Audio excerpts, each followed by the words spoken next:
Magandang gabi po, Binibining Christina. Ako po si Rian Sofia A. Manese, ang mag-uulat ngayong gabi.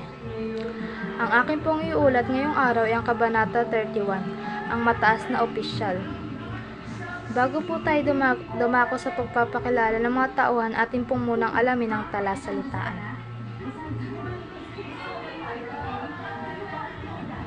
Nabunyag, nalaman, predikador, tagahatid ng mensahe sa simbahan o preacher, pagsisikap, pagpursige, kawani, taong kabilang sa nagtatrabaho sa loob ng isang institusyon, malubha, malala, alitan, pag-aaway.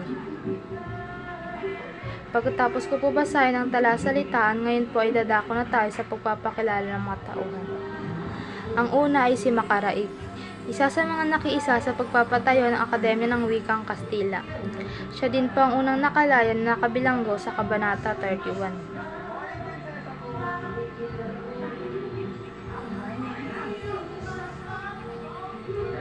Ikalawa, si Isagani, pamangkin ni Padre Florentino at dating kasintahan ni Paulita Gomez. Siya po ang pinakahuling nakalaya sa mga kabataang nahuli at nabilanggo sa tulong ng kanyang amain na si Padre Florentino. Ikatlo, mataas na opisyal, ang nagmamalasakit sa mga Pilipino. Siya din po ang tagapagtanggol ni Basilio. Ikaapat, Basilio, kasintahan ni Huli na mag-aaral ng medisina. At siya lamang po ang hindi pinalaya na nakakulong sa kabanatang ito.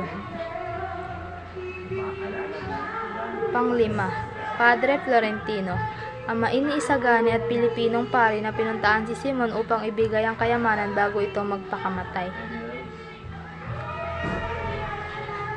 Pang-anim, si Huli, anak ni Cabezang Tales at kasintahan ni Basilio, nagpakamatay dahil sa pangahalay ni Padre Camora. Pang-pito, Kapitan General, kaibigan ni Simon na mayroong mataas na posisyon sa pamahalaan. Isa siya sa mga taong gusto manatili si Basilio sa bilangguan. At ang panghuli, si Benzaib, isang mamamahayag na gumagawa ng sariling bersyon ng mga balita.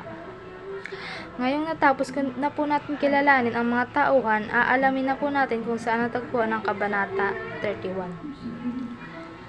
Ang tagpuan ng Kabanata 31 ay sa palasyo ng Kapitan General. Ngayon po, akin namang babasahin ang buod ng kabanata. Ang pahayagan sa Maynila ay patungkol lang sa nabunyag na patayan sa Europa. Pagbibigay karangalan sa mga predikador sa Maynila at sa tagumpay ng operatang Pranses. Wala man lang na balita tungkol sa nangyari kay Huli. Balita din ang pag-alis sa bayang iyon ni Padre Camora upang meniraan sa kumbento ng Maynila. Dahil sa pagsisikap ng mga kamag-anak ng mga bilanggo ay unti-unti silang nakalaya.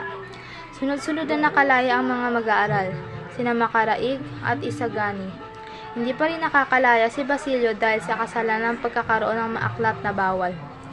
Ipinagtanggol ng mataas na opisyal si Basilio, ngunit lalo iyong nakasama ng malaman ng Kapitan General na ito'y naging utusan lamang. Pinangatawanan ng mataas na kawani ang pagtatanggol kay Basilio. Dahil dito, higit na naging malubha ang alitan sa pagitan ng mataas na opisyal at ng Kapitan General. At ang panghuli po ang aral ng kabanata. Aral ng Kabanata 31. Una, may mga taong kahit na alam ng mali sila ay paninindigan na lamang ito upang hindi maibaba ang sarili at mapahiya.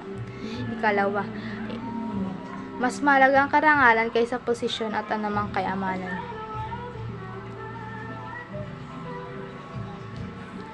At diyan na po nagtatapos ang aking pag-uulat.